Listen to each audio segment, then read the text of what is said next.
Uist is gearing up to vote for our next MP on July 4th. Am Pàipear sat down to speak to the candidates and find out how they'll work for Uist. I'm Steven Welsh, Stephen William Welsh. I am the prospective candidate for the Scottish Family Party. As the name implies, we are pro-family, but we're also pro-marriage and pro-life. We believe that the family is the basic building block of society, and that the marriage vows that are taken between a man and a woman cement that bond, and it's an ideal environment for bringing up children. So we're pro-family, we're pro-marriage, we're pro-life. We believe that human life should be protected at all stages, from conception to natural death.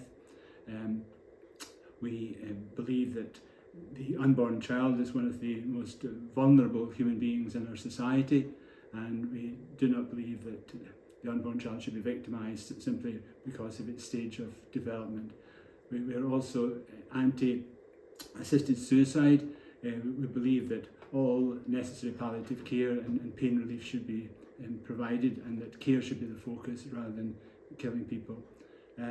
We are also pro-freedom. We believe in freedom of speech. We believe in freedom of religious expression. And obviously we believe in the freedom of information and the flow of information, so that the public can be informed with regard to issues that concern them and with regard to services that are provided for them. We are pro-education. That means a proper, robust, rigorous education, an education that is devoid of ideological interference. We would ban gender identity ideology being foisted upon impressionable children in school.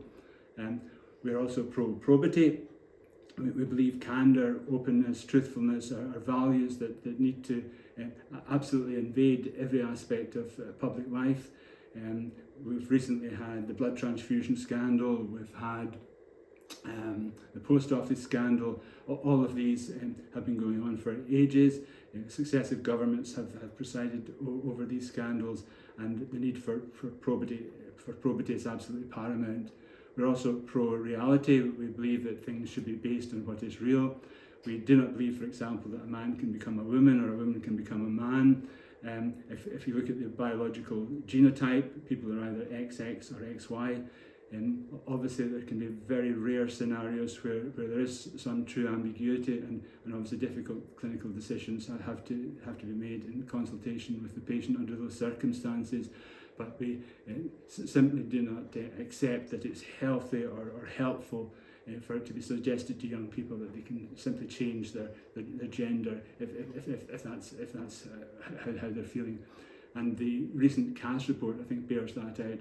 People would present with gender dysphoria and other concomitant psychological issues such as anxiety, depression, autism, and the evidence seems to be that those were hitherto ignored, and the focus was simply on the gender dysphoria, and before children might know it, they would be on puberty blockers or on their way to the Tavistock Clinic or the Sandiford Henderson Clinic. So we welcome the CAS report for its focus on reality. We are also pro-planet. Now, by that we mean that we should be good stewards of the resources that God has provided for us here on this planet.